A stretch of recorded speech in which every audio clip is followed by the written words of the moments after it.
My name is Aaron Brown, and I get to be one of the pastors, lead pastor here at Woods Chapel. And I think what a great night. I mean, it's actually a white Christmas. How many of those do we get? And the Chiefs won. That's awesome, too.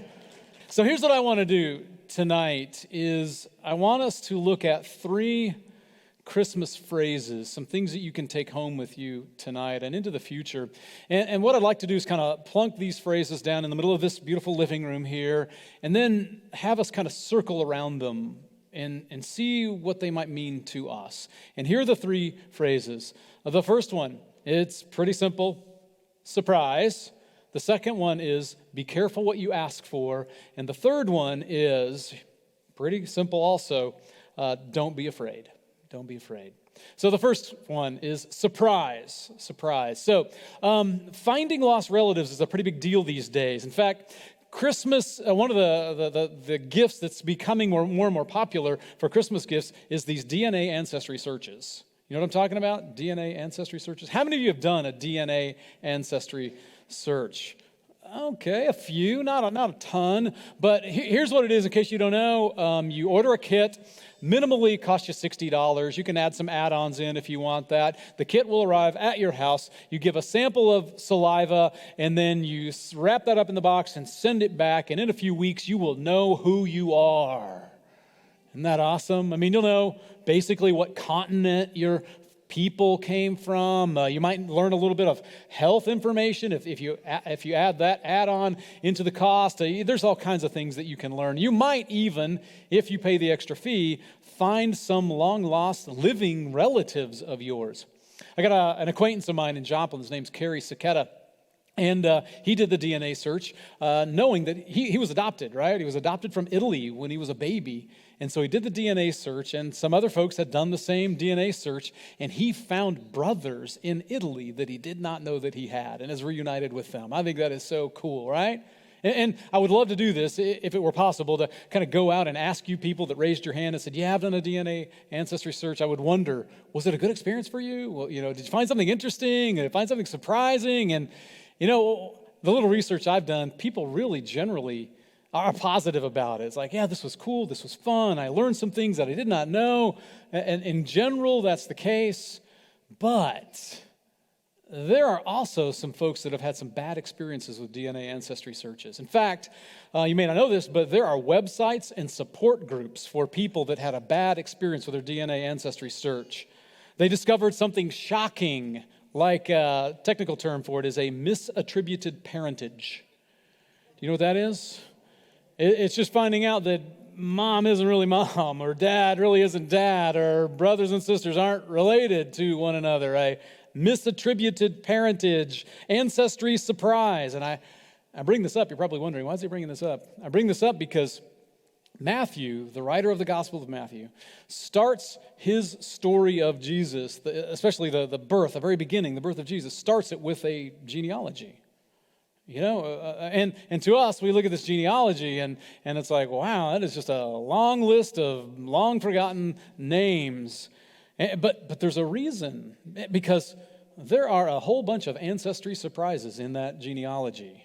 A whole bunch. And we're going to get to those in a minute, but we got to ask another more foundational basic question is, why would Matthew begin his gospel with a genealogy in the first place? Well, it sounds to us in the 21st century so boring. Most people don't even read those names if they want to read the Christmas story. They skip right over them.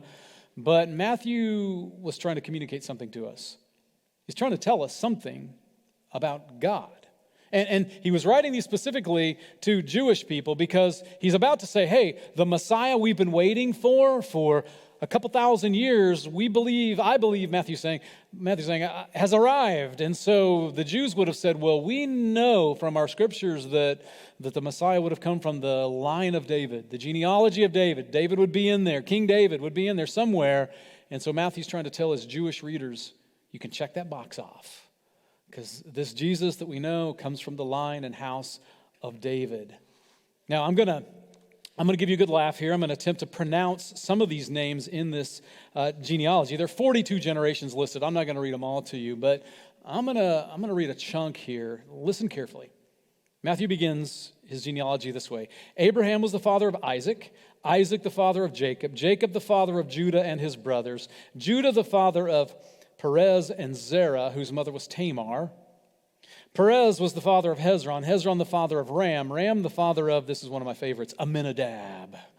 Amminadab the father of Nahshon, Nahshon the father of Salmon, Salmon the father of Boaz, whose mother was Rahab, Boaz the father of Obed, whose mother was Ruth, Obed the father of Jesse, and here it is, Jesse the father of King David.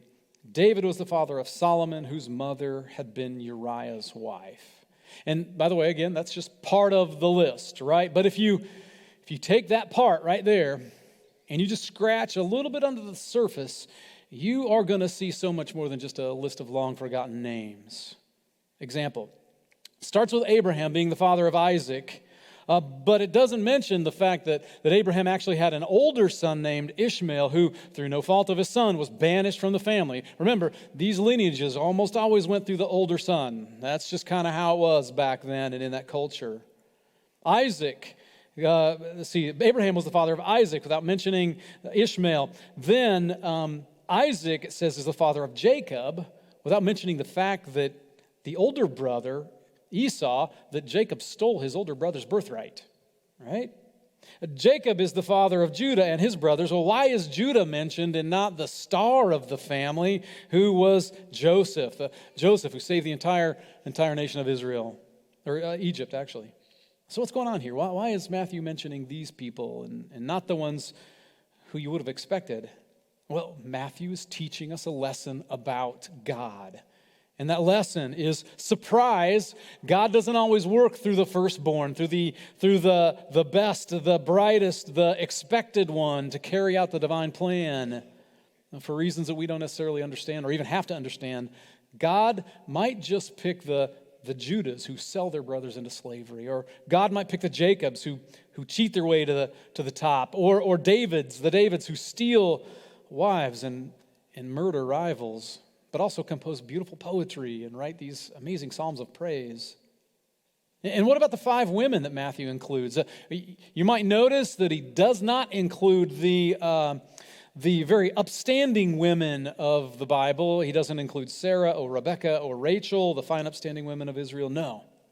He lists Tamar, who disguised herself as a prostitute and seduced her father-in-law to get a son out of him. It ain't Christmas unless you mention a prostitute, is it? And then he mentions Rahab, who was a real prostitute, and Ruth, a foreigner and an outsider, and Bathsheba. Matthew just calls her Uriah's wife. King David had Uriah killed so that he could marry Bathsheba. I mean, every one of these women had a scandal associated with her name or an insult attached to her. And so does the 5th woman mentioned in Matthew's genealogy, Mary, the mother of Jesus, and her rather unconventional pregnancy. Surprise! But look, it all fits with who Jesus is and who Jesus would be, doesn't it? I mean, how he would connect with people. He connected with the tax collectors who always had the prefix in front of their name when they were talked about in Scripture, hated tax collectors. Jesus connected with people labeled as sinners and prostitutes and lepers, the rich, the arrogant, the humble, the meek. It's like Matthew showing us how the story of Jesus in the past and into the future is going to include the good, the bad, and the ugly. This story is going to include the pure and the flawed, the honored and the insulted. Surprise! Jesus' birth is showing us from the beginning that he is an equal opportunity Lord of both saints and sinners. And aren't we all a mix of both of those things? Oh, and also in that list we have to acknowledge there's a whole bunch of people, we don't know who they are, what the heck they did. They're just obscure names. This is the surprise. And I got to tell you, it's really important that we take this home with us tonight, Christmas Eve. I mean, if so much important and powerful stuff is done by this mix of saints and sinners and through a whole bunch of obscure people, isn't that a huge statement about who God can use to do great things? That God could use you and me and our mix of flaws and gifts. And maybe, actually, probably God is using you right now, and you may not even know it. You may not even believe in God, and God can use you to do great things. Surprise! It's the first word, the first phrase. The next Christmas phrase for us to circle around is a little more personal. Simply this: be careful what you ask for. Be careful what you ask for. You see, something happens when we think about God becoming one of us, which is what Christmas is all about. God took on flesh and became one of us. When we start to tune into the story, we start to tune into the music and the message below the surface, if the reality of Christmas starts to work its revolutionary way into your soul, look out. Speaking from somebody who knows, you might find yourself saying something really dangerous at some point. Something like this: God, I don't totally understand you. I don't understand how all this unfolds, but put me in the game. Put me in the game. God, I can't see where this is going, but it looks like those ancestors didn't see either. And if you can do something powerful through saints and sinners like them, then count me in too. Be careful what you ask for. On Christmas Eve, when I was about 9 years old, something happened to me. Something hit me. I mean, here I am, Aaron the wild child, Aaron the destroyer, Aaron the kid with ADHD. But that night, something happened in my little hyperactive brain. I sat in a worship service on Christmas Eve in a church in Warrensburg. I don't even remember what church it was. And I said a prayer. And I really wish I could remember what happened before I was led to pray this prayer. I don't remember that part. But I do remember the prayer, and it was a silly prayer of a 9-year-old kid. Something like this: God, the world seems to be kind of a wreck right now, and I don't know what I can do. But God, you can have everything I'm going to get for Christmas. You can have all my presents if it'll help bring peace to this world. Now, I know that sounds corny, doesn't it? That is just the corniest prayer. But I prayed it, and I meant it. And I went to bed that night, and I was scared because I was thinking, okay, how am I going to explain this to my family in the morning when I wake up and everybody has gifts under the tree except me? I was worried that my parents would call the sheriff, and the sheriff would arrive at our house, and the sheriff would be like, okay, what was stolen? Well, nothing was stolen except Aaron's gifts. And I'd have to explain, Mom and Dad, I did this deal with God. My presents, world peace, don't freak out. So on Christmas morning, I remember having these two conflicting feelings. I came down the stairs to our living room, and I rounded the corner, and I looked at the tree and looked under the tree, and all my presents were still there. And I was glad. All my presents were there, but I was also sad and confused because God didn't take me up on my offer. And for years I wondered about that, and then I just forgot about it. But I'll tell you what I realized a few years ago is that God did take me up on my offer. You see, that prayer that night, I think it changed the whole course of my life. I think that prayer opened some doors and closed some doors and cleared a path in my life. And I've come to realize that God took me up on my offer, that mostly in lots of little ways, God's been using me to bring some peace on this earth. I think that I am what I am today, and I am where I am today because of a prayer I prayed on Christmas Eve when I was 9 years old. Listen to me. Listen, we are dealing with some powerful stuff here. God becoming one of us, Jesus being born. This is powerful stuff. So I just got to tell you, be careful what you pray tonight. It could change everything. But I dare you to pray it anyway. I dare you. Why not? So the first Christmas phrase is just a word, surprise. Would you say it with me? 1, 2, 3. Surprise. The second one is be careful what you ask for. Say that one with me too, please. Be careful what you ask for. And the final Christmas phrase is one that's said over and over and over in the Christmas story. You've heard it read a number of times tonight, and that is, do not be afraid. Let's say that one together too. Do not be afraid. So God communicates that to Mary individually. Don't be afraid, Mary.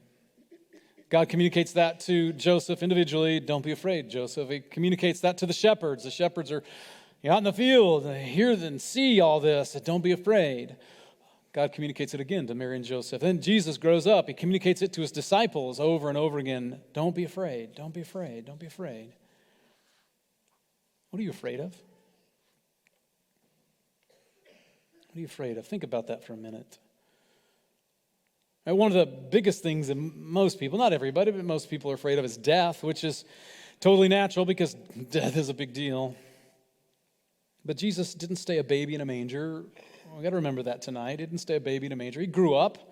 He became a man. He became the God-man. He came with a message of life and eternity. Some would say he didn't bring a message. Some would say he was the message. And to cap off his message of life and eternity after he was killed, he came back from the dead.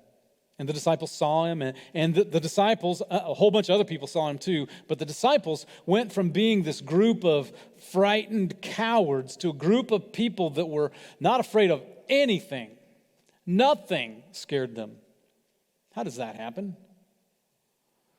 It's one of the things that really compels me into Christianity and into belief is those disciples, the reason they went from being cowards to people who were unafraid of anything is because they saw somebody that they knew who was brutally killed, and then they saw him alive. When you see something like that, you're not afraid of anything, especially death. Behind the Christmas scenery is the scene of the resurrection. And this idea, this concept, death does not win ever. Death does not win ever. Life wins. Life wins every time. Do not be afraid. This means a lot to me today. I got the call this morning that one of my closest friends and confidants and mentors died this morning at 2:15. His name's Dave Ward. He's about 20 years older than me, and for more years than I can count, we would sit on Friday mornings in Panera and share some of the deepest parts of our lives. He's a Baptist, so we didn't see eye to eye on everything, but we didn't care. We didn't care about that at all. We talk about God and the stuff we loved and the stuff we believed and the stuff we didn't understand at all. And Dave was always teaching, and he taught me how to be a better dad. He taught me how to care about people, how to listen better. And man, we would laugh sometimes too at the most inappropriate things. You know, sometimes people treat you different when they know that you're a pastor. He didn't. Dave didn't. And he gave me a glimpse into a life of faith, and that glimpse changed me. It's strange because he told me often that I was an answer to one of his prayers. He prayed for God to send him a friend that he could tell everything. Dave had congestive heart failure, and that just slowly drained strength out of him and life, and he knew he was dying for quite a while, but he wasn't afraid. One of his favorite scriptures was from the New Testament, from Paul. He would quote and say, Aaron, remember, to live is Christ and to die is gain. Aaron, remember, to live is Christ and to die is gain. I'll be doing his funeral on Friday. This baby born to us will die for us and will be resurrected to show us once and for all that death doesn't win. Life wins every time. Don't be afraid. But this isn't just about death. I don't want to end on that note. So much more than that. Somebody asked Bob Goff, the guy that wrote Love Does, and Everybody Always. If you haven't read a good book lately, read Love Does by Bob Goff. It's a great book. And they asked Bob at one point if he could write his autobiography in just 6 words. What would he write? So think about it. Write your autobiography in 6 words. He said, here's what I came up with. What if we weren't afraid anymore? His autobiography in 6 words. You know, throughout history, God has spoken these 4 words more often than any others. When people were scared, when people were confused or lost or lonely or paralyzed or stuck, God had these 4 words to say. God didn't make big speeches, just 4 words. Don't be afraid. Do not be afraid. So make it personal for a minute. What would it be like if you weren't afraid anymore? What if you decided that fear was not going to restrict how you encouraged people, or the fear was not going to restrict the good things that you wanted to really do? What if you chose not to be afraid of God anymore? What if you chose not to be afraid of what God might ask you to do with your life? What if you weren't afraid of being different from this consumer culture that we're drowning in? What if you weren't afraid to be kind when it's so cool to be cruel? What if you weren't afraid to simply let God have all of who you are? Do you think that would change you? Do you think that would change the world? I think God is saying to us on this Christmas Eve, I think God's saying, don't be afraid. Don't be afraid, Paul. Don't be afraid. Don't be afraid, Charlie. Don't be afraid. Lindsay, don't be afraid. Karen, don't be afraid. Russ, don't be afraid. Ryan, don't be afraid. Doug, don't be afraid. Can you hear it?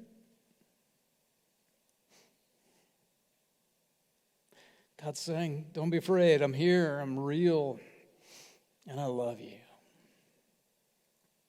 3 Christmas phrases. Say them with me one more time. Would you indulge me?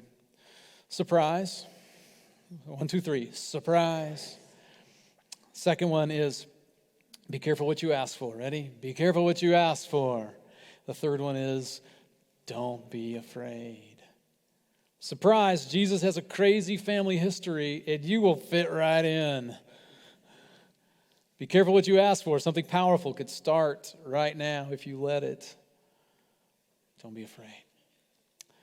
Oh, my favorite nickname for Jesus at this time of year is, there's a lot of nicknames. My favorite nickname for him is Emmanuel, which means God is with us. God is with us. And God's got some very high expectations of your life, but God won't leave you if you fail. Won't leave you if you fall. God never abandons us. Maybe this Christmas it's time to really embrace it all, to trust Jesus in the dark times, to really try and follow him as your Lord, as your King. Christmas is real. And for tonight, that's the good news. In the name of the Father, and of the Son, and of the Holy Spirit. Amen.